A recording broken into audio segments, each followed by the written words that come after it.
15, nós estamos iniciando uma série de mensagens agora, irmãos. Terminamos o livro de Neemias. Quem participou de toda a temporada de Neemias aqui, levanta a mão. Acho que a maioria, né? Irmãos, terminamos a série de Neemias e agora vamos começar uma outra série de mensagens pelos próximos 2 meses. O tema dessa série será Parábolas de Jesus. Nós vamos estudar nos próximos 2 meses parábolas de Jesus aos nossos corações. Se aperrei não com barulho de criança, que criança não é o futuro da igreja não. As crianças são o presente. E glória a Deus por isso. Glória a Deus por isso. Faz parte. É a vida. Estamos aqui todos juntos para a glória do Senhor. Dito isso, hoje nós vamos começar por uma parábola muito conhecida por todos nós, a parábola do filho pródigo. Quantos já ouviram essa parábola aqui? Mas é a primeira vez que eu vou pregar ela. Vocês acreditam nisso? Já estudei tantas vezes, já fiz devocional tantas vezes nessa passagem, mas é a primeira vez que eu vou pregar essa passagem. Você que nos assiste pelo YouTube, essa mensagem gravada, que o Senhor possa também te abençoar, falar ao seu coração, da mesma forma como Ele também falará conosco aqui. Irmãos, se eu pudesse dar um título, essa mensagem todos conhecem como a parábola do filho pródigo ou a parábola do filho perdido, mas se eu pudesse dar um título, eu daria outro hoje. Um título especial, carinhoso, paterno. Hoje é dia das crianças, o pai olhando para o seu filho, ou por assim dizer, para os seus filhos. Qual título é esse, Deus? O pai que continua esperando. O pai sempre espera o filho voltar para casa. O filho pode ser rebelde, o filho pode ir embora, mas o pai, ele sempre espera o filho voltar. E a verdade é que a vida ela é cheia de partidas e vindas, encontros e desencontros, e todos nós em algum momento já nos distanciamos de Deus.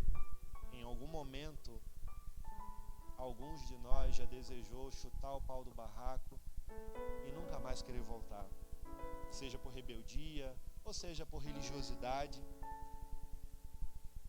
Mas nessa parábola aqui, irmãos, de Jesus, o nosso Senhor, Ele não está falando apenas de um filho. Na verdade, essa parábola aqui, ela compartilha conosco hoje acerca de 2 corações e um pai que não desiste. O capítulo 15 começa, né, se a gente for olhar para o contexto de todo o capítulo, é muito interessante porque o capítulo começa com os fariseus murmurando contra Jesus, porque ele estava comendo com pecadores. Olha só, como é que pode ele comer com pecadores? Os fariseus fazendo isso. E aí, para responder essa crítica, Jesus conta 3 parábolas nesse capítulo. Ele começa mostrando a parábola da ovelha perdida, depois ele na sequência mostra a parábola da moeda perdida, e aí por fim ele compartilha a parábola do filho perdido, a parábola do filho pródigo. E dentro disso aqui, todas elas têm o mesmo tema. E qual é o tema? A alegria de Deus ao encontrar aquele que se perdeu. Esse é o propósito de todo o capítulo. E aqui a parábola do filho perdido, ou a parábola do filho pródigo, irmãos, vai nos ensinar que a graça do Pai, ela é muito maior que o pecado dos filhos. Não importa o pecado que o filho tenha cometido, porque o amor do Pai vai transbordar uma graça muito maior. Quando o seu filho se arrepende,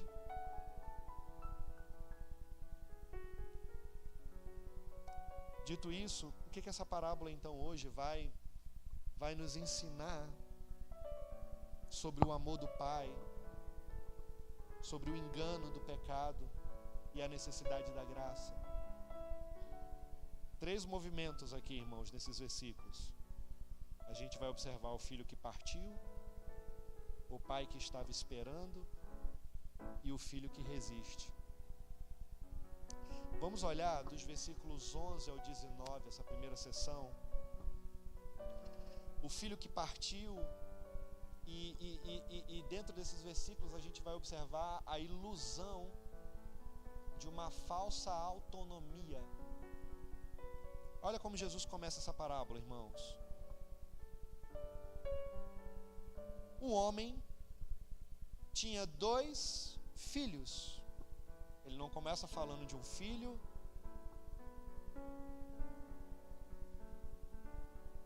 mas ele começa falando de um pai. Um homem tinha 2 filhos, é o pai. Porque o centro dessa história não é o filho que fugiu. É o quê? É o pai que amou. E aí logo, o filho mais novo diz, versículo 12.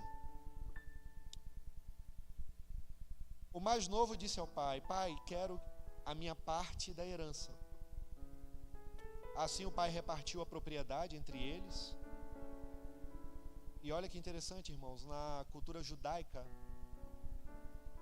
isso aqui era uma ofensa terrível, tá? Era como se o filho estivesse dizendo assim, pai, eu quero o seu dinheiro, mas eu não quero você. Eu quero o seu dinheiro, mas eu não quero o Senhor. O seu dinheiro é importante para mim, mas o Senhor nem tanto. Isso daqui é um retrato do pecado. Como assim, Edilson? Nós queremos as bênçãos de Deus, mas sem a presença de Deus.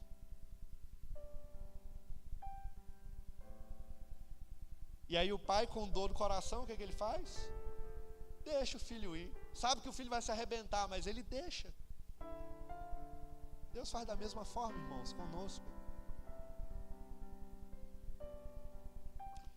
Deus, ele não prende ninguém à força. Ele deixa a gente experimentar o que é a vida longe dele. Não para nos perder, mas é justamente para nos ensinar. Se Deus é tão bom, porque ele permite que algumas coisas aconteçam. Porque em meio a essas lutas, por consequência muitas vezes das nossas desobediências, o Senhor nos ensina as maiores lições da vida. E quando a gente acaba exigindo o que Deus tem, mas rejeita quem Deus é, eu e você começamos a morrer por dentro. E é isso que está acontecendo aqui com esse filho, sem ele perceber no movimento. E aí o verso 13 diz: não muito tempo depois, o filho mais novo reuniu tudo que tinha, foi para uma região distante e lá desperdiçou seus bens, vivendo o quê? Desenfreadamente. Foi para bem longe dos irmãos, e esse distante aqui não é só um lugar geográfico, tá? Esse distante aqui, no texto original, ele traz a ideia também de um estado de coração, ou seja, um desalinhamento completo de emoções e conexões que foram ligadas pela história familiar, sentimento, afeto, amor. Ele queria ser o dono da própria vida, viver do seu jeito, sem ninguém mandar. Minha vida quem manda na minha vida sou eu. Já sou grande o suficiente para ficar ouvindo lições e correções ou direções. Sei muito bem o que eu quero para a minha vida. Só que sabe o que é interessante dentro da parábola? A liberdade que ele queria virou prisão. Desperdiçou tudo, vivendo irresponsavelmente. E aí quem se afasta de Deus vai achar que está sendo livre, mas na verdade ele está se amarrando a si mesmo. Porque o pecado, ele vai nos aprisionando com correntes invisíveis, e do lado de fora as pessoas podem até interpretar que estamos livres, mas do lado de dentro, por vezes, estamos completamente aprisionados por correntes. É tipo, aqui eu cresci no Rio de Janeiro soltando pipa. Eu tenho um corte aqui no dedo de cerol, que até hoje eu tenho a marca. É comum soltar pipa lá. Aqui nem tanto, mas é como uma pipa cortada. Ela parece livre, só que ela está caindo, ela está voando. E o vento está levando. E aí o verso 14, acompanhe. Depois de ter gasto tudo, houve grande fome em toda aquela região, ou aquela terra, aquele país. E ele começou a passar necessidade. O que está acontecendo aqui? Agora vem a crise. Fome chegou, dinheiro acabou. Eita, que deu tudo errado agora. O que é isso, irmãos? Isso daqui é Deus mexendo nas circunstâncias para também mexer aonde? No coração. Porque muitas vezes o nosso coração é duro. E Deus permite adversidades, lutas e permite também até que a gente tome decisões precipitadas e se arrebente, para depois voltarmos entendendo que nada daquilo Ele queria para nós, porque Ele nos ama e quer o melhor. E o nosso Deus, Ele permite muitas vezes a fome, como acontece aqui na parábola, não é para destruir, irmãos, mas é justamente para acordar. É tempo de acordar. E quantos de nós não olhamos apenas para cima quando o chão já falta debaixo dos nossos pés, quando tudo está dando errado, aí a gente clama: Senhor, me socorre. Mas será que Deus Ele quer isso? Que a gente chegue na última instância, no limite, para clamar a Ele por socorro? Não é isso que Ele quer, irmãos. E aí o verso 15 continua, acompanhe. Por isso foi empregar-se com um dos cidadãos da região que o mandou para o seu campo, a fim de cuidar dos porcos. Para um judeu, irmãos, cuidar dos porcos, judeu não come carne de porco. Dentro desse contexto aqui, para o judeu cuidar dos porcos era o quê? O fundo do poço. Ele queria viver como ele quisesse, e agora estava obedecendo ordens de um estranho. Olha só. Começou achando que estava bem, e por fim, a gente percebe que o pecado ele vai prometendo o trono, mas ele vai entregar para mim, para você, um chiqueiro.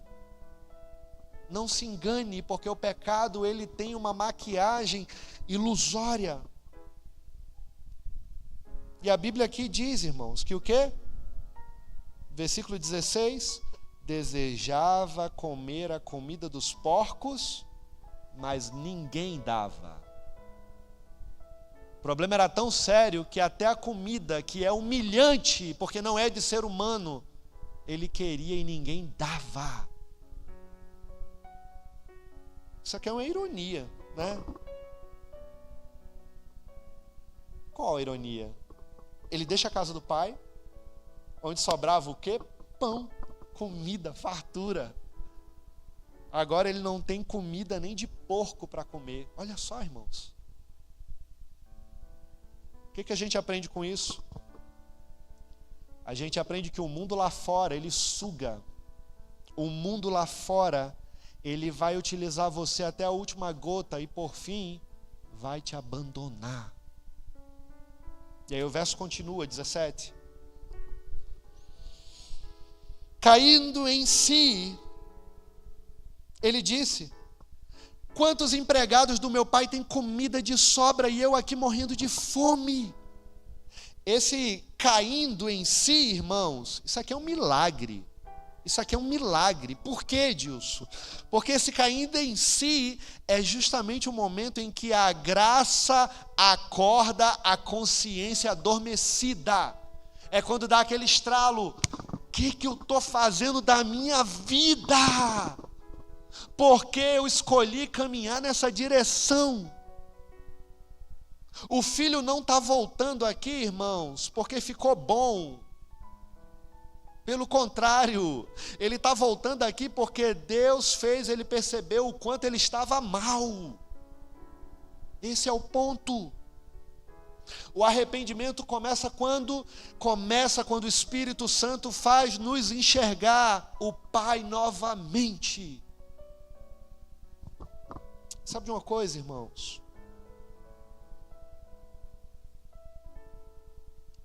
Deixa eu lhe dizer uma coisa, o arrependimento não é um homem voltando para casa por vontade própria.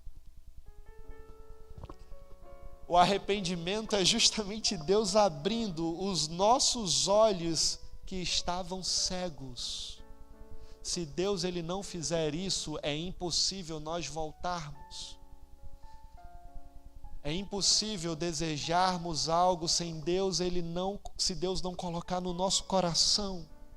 Por isso que nós precisamos clamar: Senhor, faça o que não temos condições.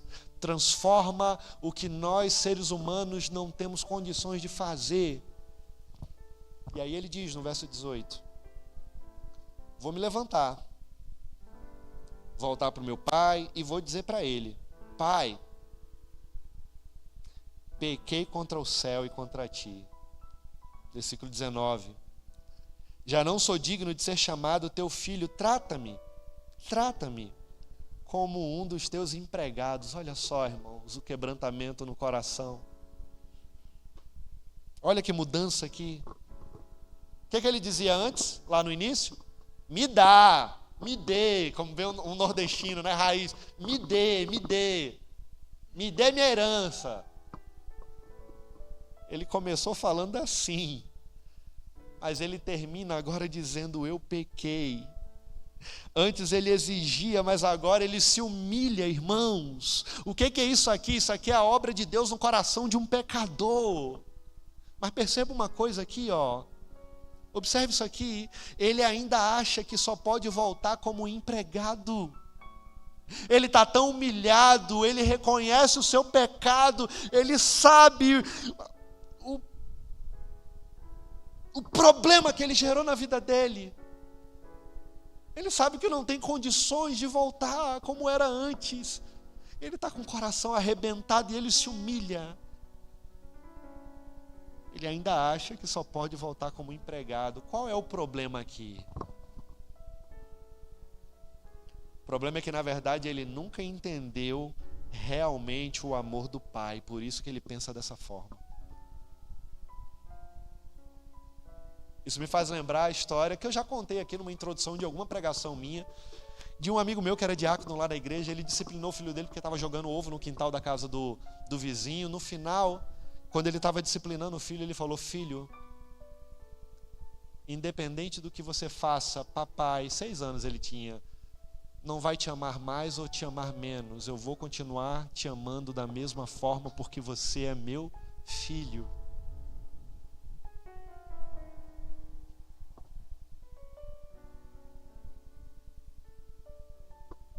Isso daqui, irmãos, é o que acontece muitas vezes quando eu e você chegamos a Deus. Às vezes a gente pensa que nós vamos pagar o que a gente fez. Escute isso. Só que o Evangelho de Cristo, ele é outro, irmãos. Deus ele não quer empregados arrependidos. Deus ele quer o quê? Quer filhos restaurados. A síndrome da vitimização, do filho culpado, do desmerecimento. Deixa eu falar uma coisa, de fato, nós não merecemos, mas por graça ele escolheu nos amar. Às vezes é muito difícil para alguns receber amor porque não recebeu dentro de casa, mas deixa eu lhe dizer, às vezes até filhos que recebem amor, o pai ama e parece que o filho tem dificuldade. Aqui é muito claro, o pai sempre amou o filho. Mas parece que o filho não tinha aprendido isso ainda. E ele volta com essa mentalidade. Deus, ele não nos recebe de volta para trabalhar na cozinha, irmãos. Deixa eu lhe dizer uma coisa. O Senhor, ele recebe eu e você de volta para sentarmos à mesa. Não somos dignos, irmãos. Isso é verdade. Mas ele nos chama porque nós somos filhos. E olha que interessante, o filho pediu a liberdade, encontrou escravidão. Ele pediu autonomia, acabou encontrando o quê? Solidão. Pediu riqueza, encontrou o quê? Foi fome. Ele pediu distância do pai, o que ele encontra? Vazio. Mas quando ele cai em si, o que ele encontra? Ele encontra graça. Favor imerecido. Você não merece, mas você recebe. E por vezes Deus, ele permite, irmãos, que a gente vá para muito longe. Ele permite, ele não quer, mas ele permite. E ele permite não para nos perder, mas justamente para nos fazer sentir saudade de casa.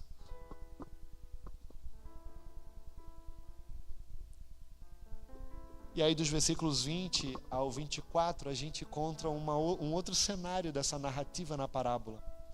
A gente encontra o pai que está esperando. O que a gente vai observar aqui? O escândalo da graça de Deus. Olha o texto, versículo 20. A seguir, levantou-se e foi para o seu pai. Ele ainda estava longe quando o pai viu, o qual, movido por compaixão, correu, abraçou-o fortemente, ternamente e o beijou. O que é que a gente vê aqui? O filho no fundo do poço. Mas ele decidiu se levantar, ele pensou, na casa do meu pai até os empregados têm comida, então eu vou encontrar comida também, pelo menos como empregado, mas pelo menos eu vou voltar a sobreviver de maneira minimamente digna. E foi isso que ele fez, se levantou, começou o caminho de volta. Aí olha que lindo, irmãos. Ele ainda estava o quê? Longe, quando o pai viu. Ele estava longe. Irmãos, imagine a cena. Pare para pensar. O pai nunca parou de olhar pelo caminho esperando que o filho voltasse. Todo dia. É possível que aquele homem olhava para o caminho com esperança no coração. Será que hoje o meu filho vai voltar? E aí quando o pai viu, o que o texto diz? Ficou o quê? Cheio de compaixão. E aí o que ele faz? Ele corre. Mas deixa eu dizer uma coisa para vocês, aquilo ali era um homem de idade, irmãos, naquela época. Um homem mais velho correr assim não era comum. Isso daqui era considerado humilhante naquela época. Ele não está nem aí, ele vai, aquele pai não estava nem aí para o que os outros iriam pensar, corre por amor, é mais rápido do que o julgamento. E por que ele corre? Deixa eu te falar uma coisa, o pai ele corre porque o amor ele não calcula, irmãos. Amor é amor, o amor age. O amor se movimenta através de atitudes. Da mesma forma, o amor de Deus é assim, irmãos, na minha vida e na sua vida. Ele não fica esperando eu e você nos ajeitar. Ele corre ao nosso encontro. Deixa eu lhe dizer uma coisa. Deus corre ao nosso encontro. Me faz lembrar o livro de John Stott, Porque Sou Cristão, onde ele fala que Deus ele é como um cão de caça, que ele vai farejando os seus pela terra, e às vezes a gente faz que nem as presas, corre pelos buracos, e o cão de caça dos céus vai farejando, até que ele nos alcança e nos resgata. E aí quando o pai alcança o filho, o que o texto diz? O pai o abraçou, o pai o beijou. O camarada deveria estar fedendo, feito um gambá, sujo, cheio de creca, todo malamanhado, rasgado. O pai não está nem aí, ele nem espera o filho tomar banho, ele dá um cheiro, ele manda trocar a roupa dele, dá um banho, e aí ele abraça daquele mesmo jeito, porque o amor de Deus não espera a limpeza para amar. É o amor dele que vai limpar eu e você. Deixa eu te falar uma coisa. Não merecemos. E mesmo assim, por vezes, o Pai também nos abraça sujos, irmãos. É esse abraço que começa a transformar os nossos corações. Isso me faz lembrar pastor David Wilkerson. Ele já faleceu no Senhor, um grande avivalista nos Estados Unidos. Ele plantou uma igreja na Times Square, ali em Nova York, trabalhava com prostitutas, moradores de ruas, pregando o evangelho em meio às gangues de Nova York. E certa vez ele pregando, ele disse: se você for lá na Times Square Church, a igreja dele, você vai encontrar moradores de rua sentados. Se você for lá na Times Square hoje, você vai encontrar garotas de programa indo lá para participar do culto. Você vai ver, às vezes, até travestis. E ele disse: isso não quer dizer que biblicamente a gente não condene o pecado. Nós condenamos isso e através da palavra de Deus mostramos, mas tem algo muito importante que constantemente nós fazemos. Nós amamos essas pessoas, independente de como elas estejam. O Pai vai, irmãos, nos abraçar sujos. Tem pessoas que estão sujas do lado de fora. Existem outras que podem estar imundas do lado de dentro. Mas é justamente o abraço do Pai que vai começando a transformar as nossas vidas. O que o filho faz então? Versículo 21. Olha a atitude do filho agora. O filho começa a falar: pai, eu pequei contra o céu e contra ti. Quebrantado, coração arrependido gera mudanças de atitudes. E aí o que ele fala?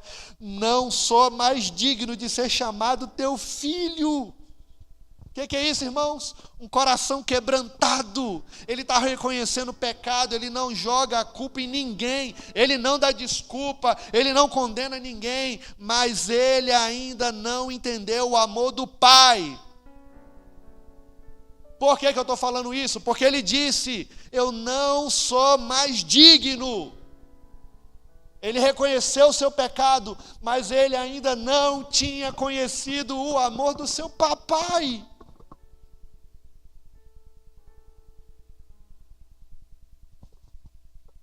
Ele está achando aqui que vai voltar para casa como um empregado e no coração dele está bem.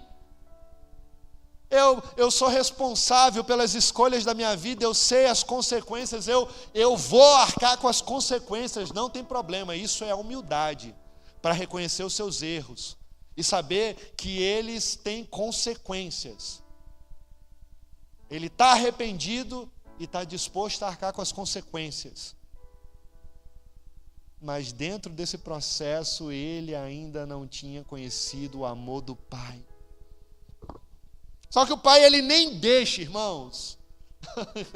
Olha isso aqui. O Pai nem deixa ele terminar o discurso. Para. O Pai logo interrompe o filho.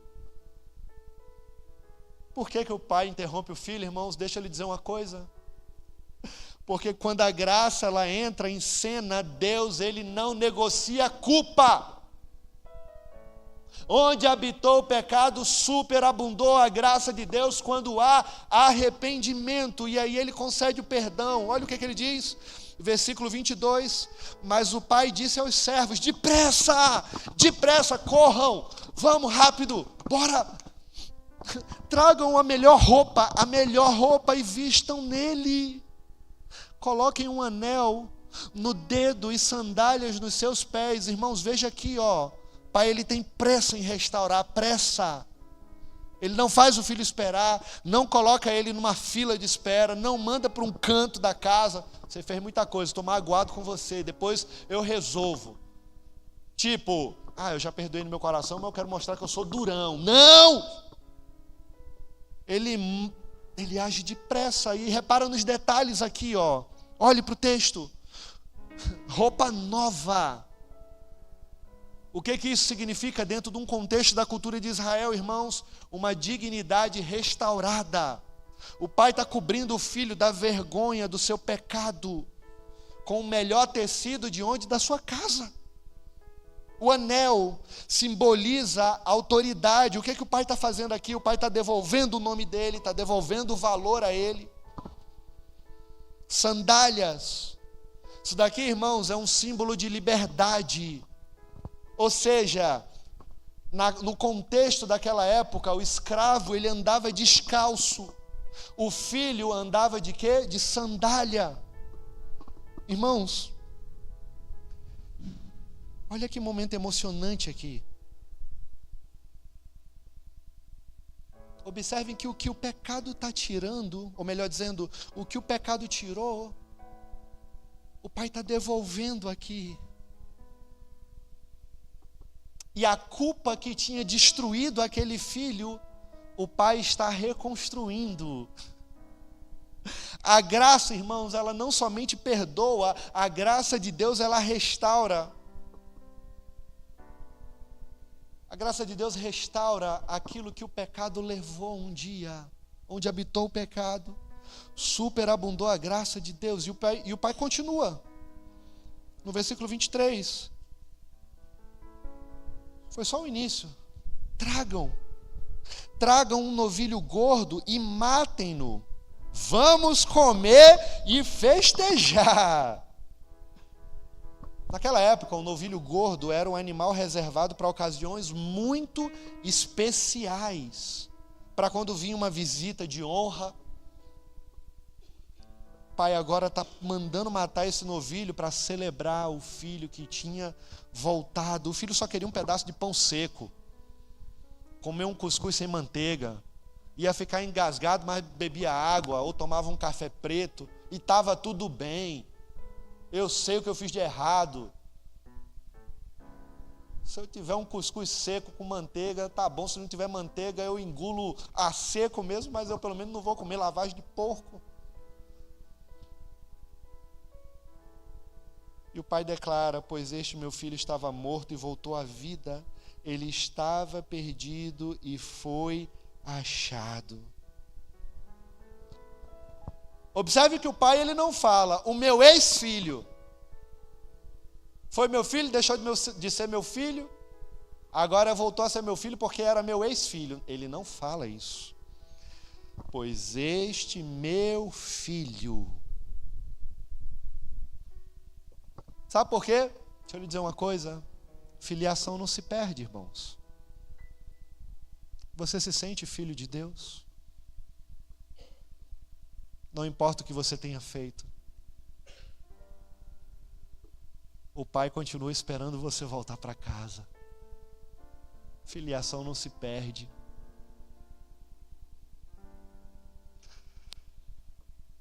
O pai chama isso aqui, irmãos, de vida nova. Ele estava morto, olha só, e reviveu. O que é isso aqui? O filho voltou a viver. Voltou para a comunhão.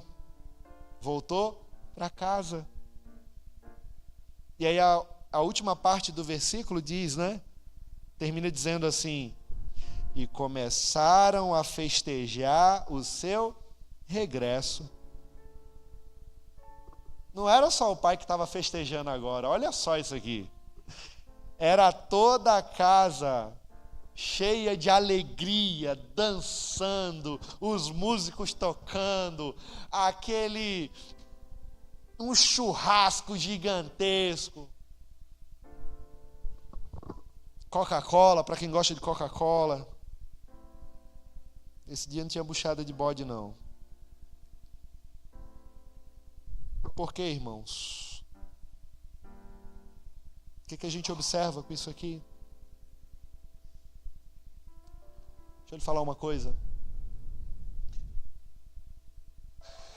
A casa do Pai é o único lugar onde o arrependimento vira festa. Deus ele está sempre esperando os seus filhos voltarem. E não pensem que Deus está esperando os seus filhos voltarem para acusá-los. Pelo contrário, é para recebê-los de volta, amá-los, tratá-los, restaurá-los. Que quadro poderoso, irmãos, esse aqui. Isso aqui é o retrato de Deus nas nossas vidas. Isso aqui é um retrato da vida real. Isso aqui é um retrato do dia a dia. Isso aqui é um retrato da nossa caminhada com Deus. Quantos de nós aqui, em algum momento da vida, não caímos? Quantos de nós aqui, em algum momento,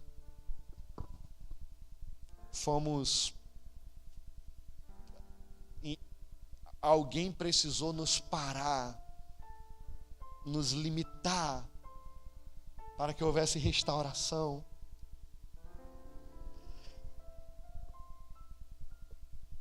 E ele continua olhando o caminho aqui, né? E ele continua esperando o filho aparecer lá na curva da estrada. Ele continua pronto para correr. Ele continua pronto para abraçar. Ele continua pronto para vestir. Ele continua pronto para celebrar. É muito possível que hoje aqui, é muito possível que talvez alguém possa estar se sentindo igual esse filho aqui. Eu não sei o que você está passando, não sei o momento que você está vivendo, se você está longe, se você está envergonhado, se você está achando que Deus ele não quer mais saber de você, não sei. Mas deixa eu lhe falar uma coisa, se você der o primeiro passo, você vai ver que o Pai ele estará correndo na sua direção. Meu irmão, Deus não desistiu de você. Minha irmã, Deus não desistiu de você. A paternidade que um dia foi instaurada, ela não será cancelada por conta dos nossos pecados. A sua filiação nunca será arrancada e você nunca deixará de ser filho. Deus ele não está querendo te tornar um empregado. Ele não quer te empregar, Ele quer te restaurar. O Senhor ele não está querendo te punir, meu irmão. Ele está querendo vestir uma roupa nova em você.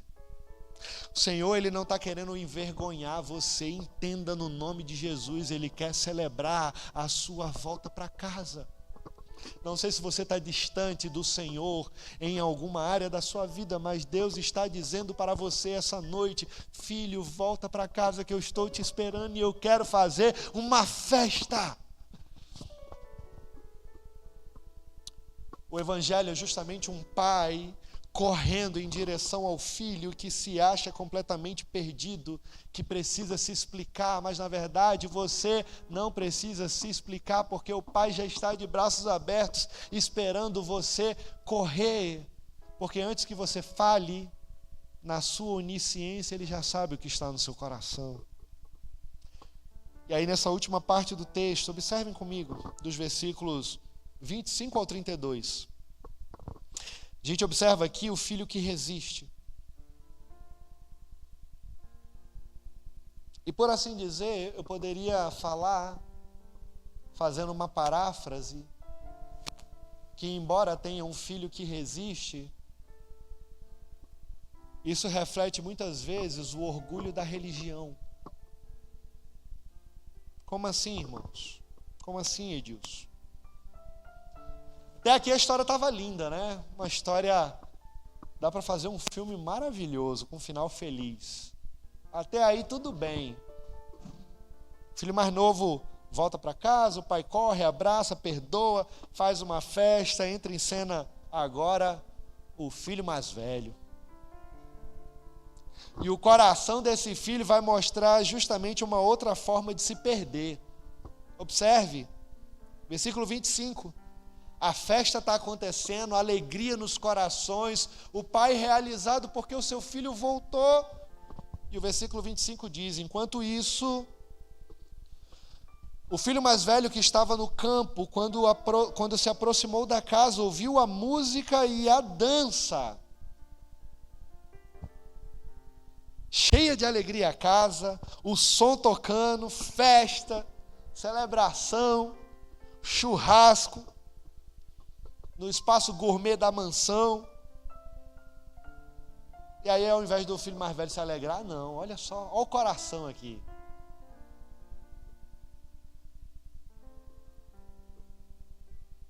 Ele não está entendendo o motivo da comemoração, chega cansado do trabalho e pensa, né? Como é que pode? Oxi, o povo está ficando doido, meu irmão gasta todo o dinheiro que é nosso, volta, depois de ter se arrebentado, e ainda estão celebrando porque ele voltou. Não deram nem uma correção nele, não. Não colocaram ele no lugar dele, não. Deixa eu contar um segredo para você aqui.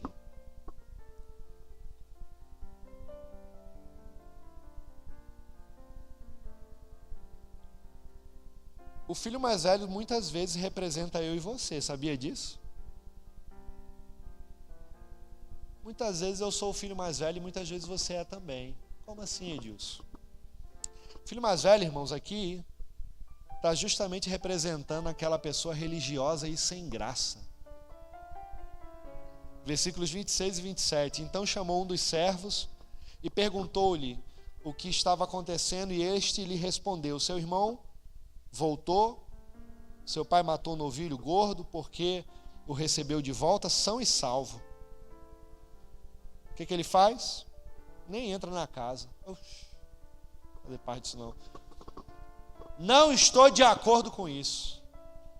Meu posicionamento já vai ficar muito claro.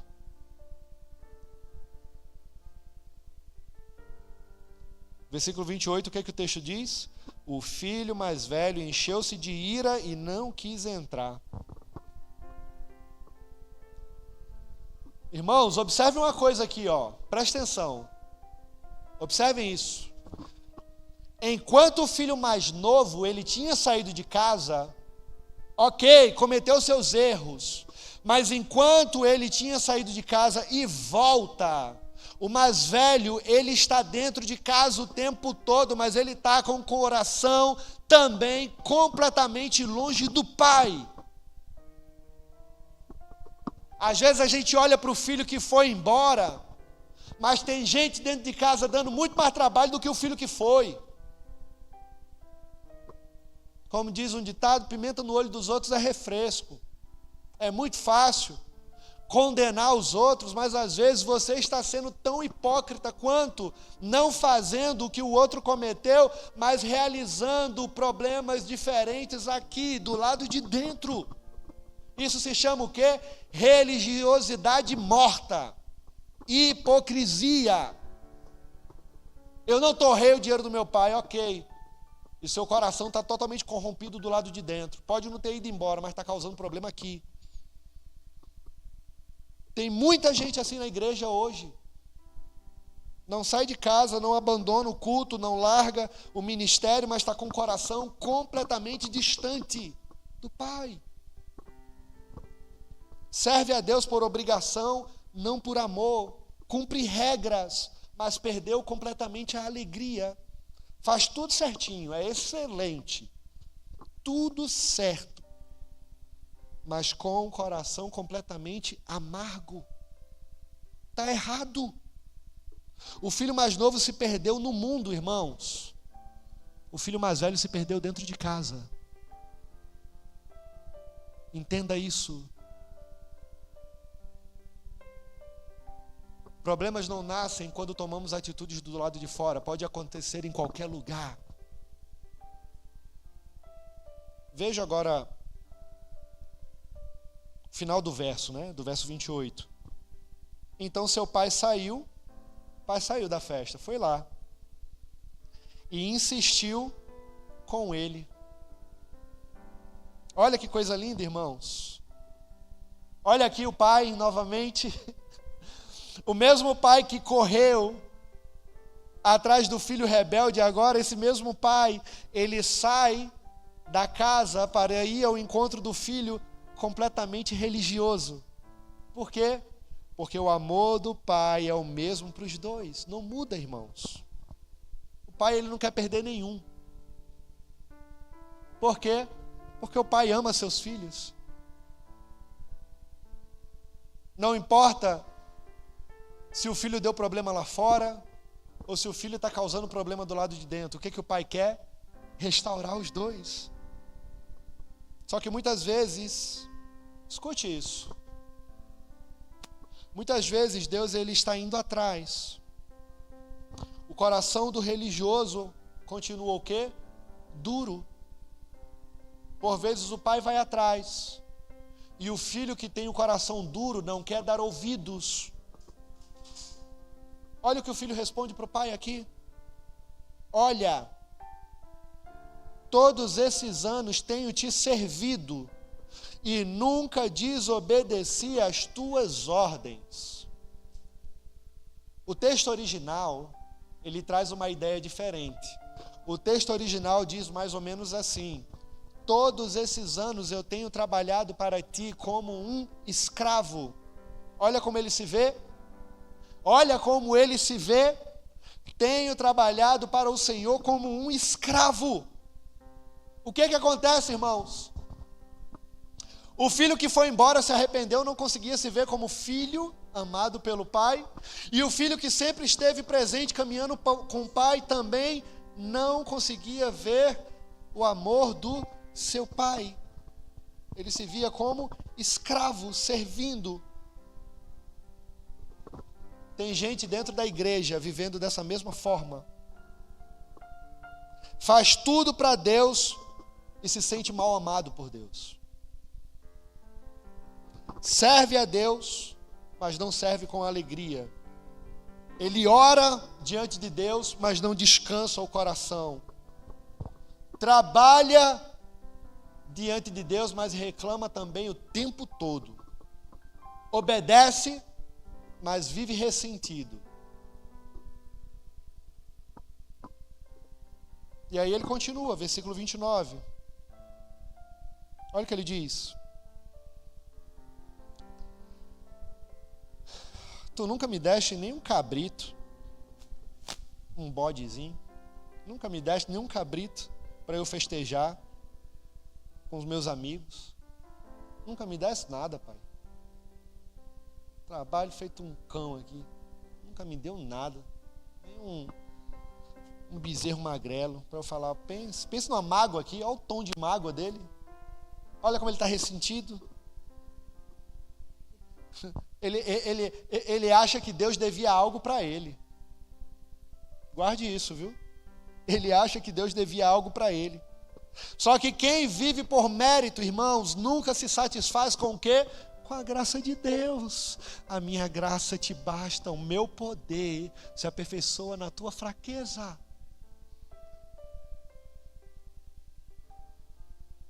Quem vive esperando recompensa, escute isso, sempre vai achar que recebemos menos do que merecemos.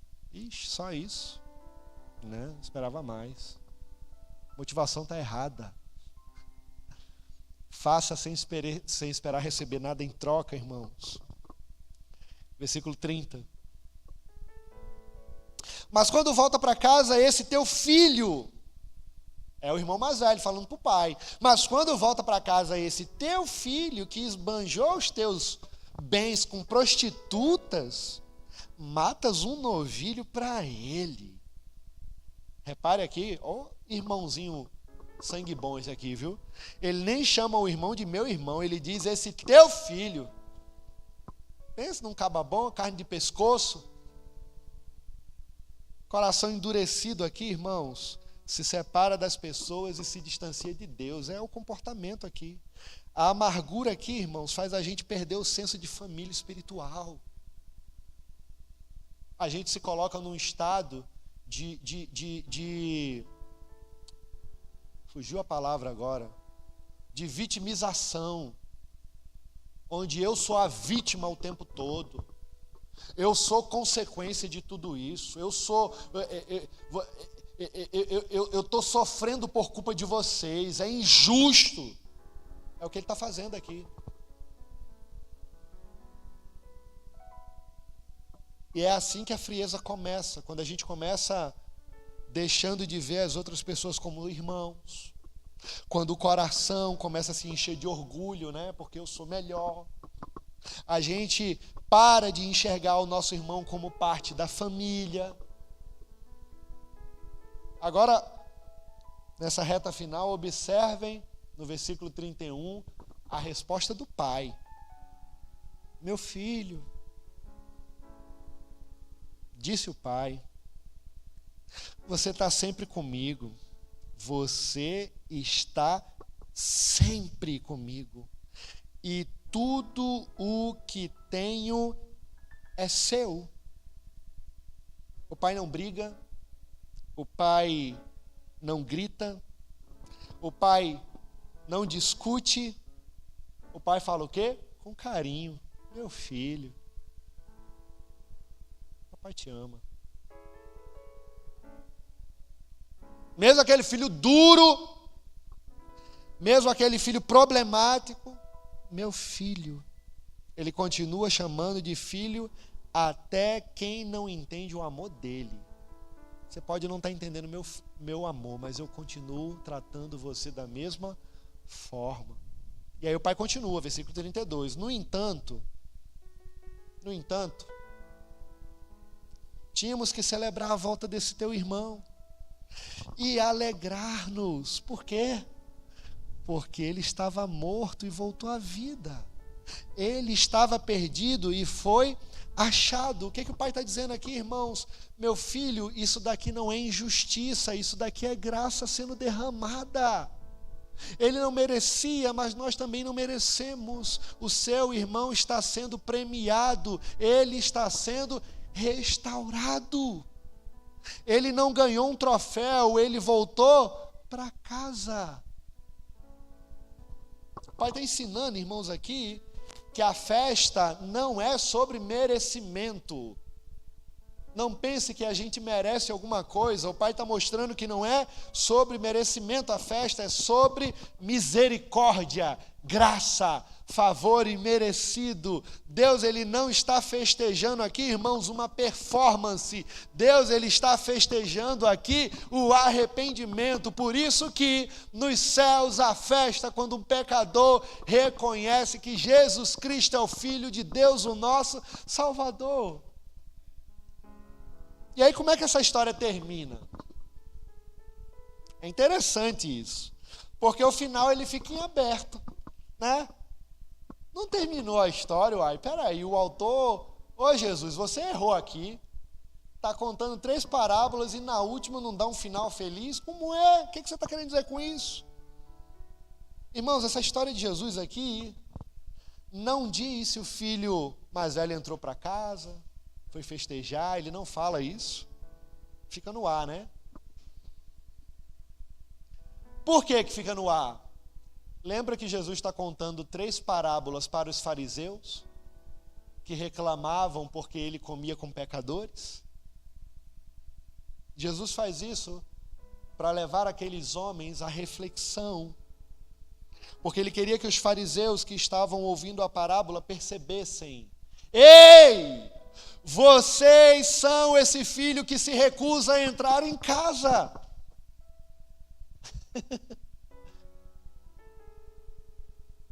É como se Jesus ele estivesse dizendo para minha vida, para a sua vida: você vai ficar de fora julgando quem Deus perdoou, ou você vai entrar na festa para celebrar a graça, a festa da graça, a comemoração da graça, porque onde habitou o pecado, superabundou a graça de Deus. Vamos celebrar, irmãos, quando um pecador se arrepende, e não condená-lo ainda mais, porque Satanás é especialista em apontar o dedo. Vamos celebrar. E aqui essa parábola ela mostra 2 tipos de perdidos, né? O que se perde longe do pai, foi embora, mas aquele que está completamente perdido dentro da casa do pai. Acontece, irmãos, da mesma forma hoje em dia. O primeiro se afastou por rebeldia, o segundo se afastou porque o coração estava endurecido na sua religiosidade, mas o pai aqui, ele ama os 2, busca os 2, chama os 2. E sabe uma coisa interessante? Volta lá, Filipe, por gentileza, para o início da parábola. Não sei se vocês atentaram para isso. Vou beber água aqui rapidinho, que eu mordi a língua. Ninguém percebeu isso, mas enquanto eu estava falando, sem querer, mordi a língua. Talvez vocês não tenham observado isso. Passa por gentileza.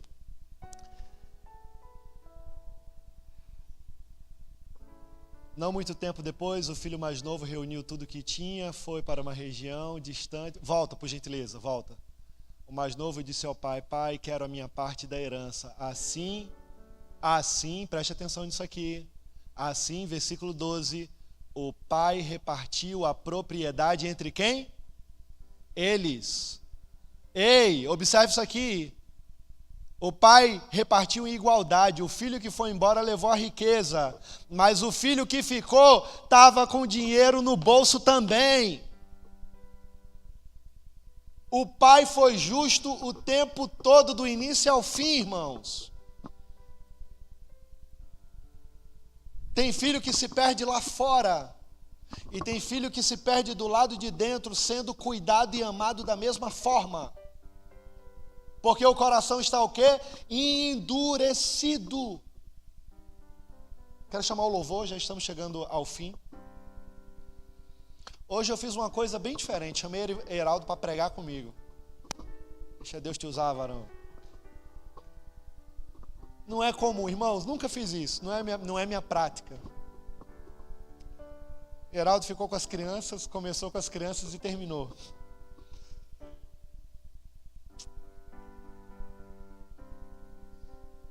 Pai, Ele está dizendo, irmãos, para mim, para você: entre para a festa, pare de apontar o defeito dos outros, venha celebrar a graça que está sendo derramada. E muitas vezes a gente não quer entrar na festa porque o nosso coração está cheio de amargura, os nossos corações estão cheios de motivações contrárias por conta do nosso senso de justiça própria. E o que Deus está querendo derramar na minha vida e na sua vida é graça. Graça, graça, irmãos. Deus não desistiu dos seus filhos. Eu não sei em qual momento da vida você está vivendo. Se talvez você tenha experimentado coisas no mundo lá fora e hoje você olha falando: pai, me traz de volta para os teus caminhos. Eu não sei se você está vivendo do lado de dentro, na casa do pai, mas encontra em conflitos, como se estivesse dentro de um labirinto, tentando achar a porta de saída e não consegue. Durante anos continua se sentindo perdido, mesmo vivendo dentro da casa do pai. Eu não sei. Entre uma opção ou a outra, independente delas, eu quero lhe dizer: você tendo ido lá fora, ou você estando aqui dentro, o Pai dos céus está falando para mim e para você: filho, eu estou de braços abertos te esperando, porque eu te amo. Você é importante para mim. Pai, eu oro nesse momento, Senhor. Aplica essa palavra aos nossos corações. Senhor, Tu é o Deus da igreja, Tu é o Deus da nossa casa, Tu és o Deus dos nossos corações. Somos tão falhos, Senhor. Temos tantas limitações. Por vezes somos filhos rebeldes. Por vezes nos distanciamos e vamos para muito longe de Ti. Nos traga de volta, Senhor. Nos traga de volta para a Tua casa, para os Teus braços, para o Teu colo. Mas por vezes, Senhor, podemos ser também aquele outro filho que nunca saiu da Tua casa e mesmo assim encontra-se com o coração perdido. Senhor, nos encontra dentro da Tua casa. Faz o que ninguém mais tem condições de fazer nos nossos corações, nos transforma. Necessitamos da Tua graça, Senhor, necessitamos do Teu favor. Venha ao nosso encontro, esteja conosco. Nos receba, Pai, de braços abertos, irmãos. Fiquemos de pé, vamos adorar o Senhor com essa última canção. E assim eu quero dizer para você, o nosso Pai está de braços abertos, nos esperando. Nós não somos órfãos, irmãos.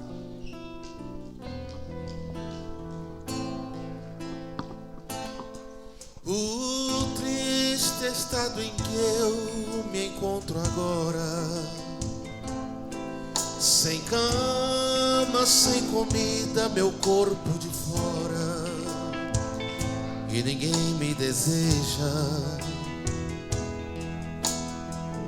É grande o meu sofrimento, pois o meu alimento é o que os porcos sobejam.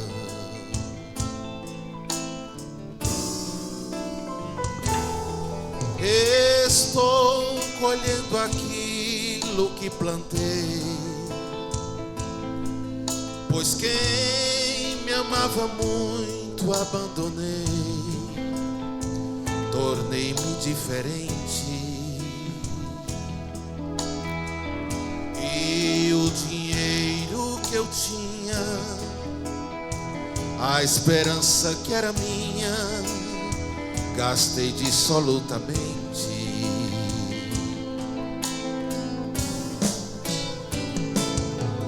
Mas levantar-me-ei do meu pecado, meu Deus me dará forças para sair. Irei e falarei abertamente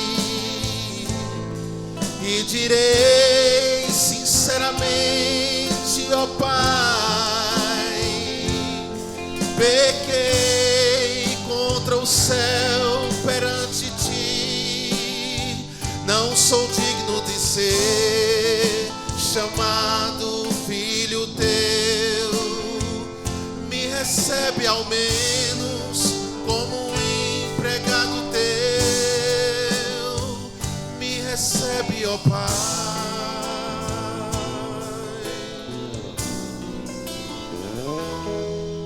O triste estado em que eu me encontro agora, sem cama, sem comida, meu corpo de fora, e ninguém me deseja. É grande o meu sofrimento, pois o meu alimento é o que os porcos sobejam.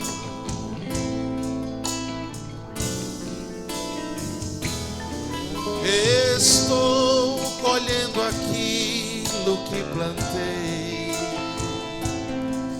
pois quem me amava muito abandonei, tornei-me diferente.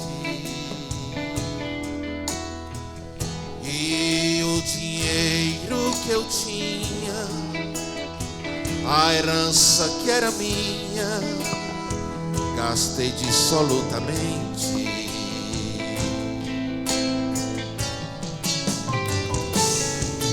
Mas levantar-me-ei do meu pecado, meu Deus me dará forças para sair. Direi e falarei abertamente e direi sinceramente: ó Pai, pequei contra os céus perante ti, não sou digno de ser chamado filho teu. Me recebe ao menos como um empregado teu, me recebe, ó Pai.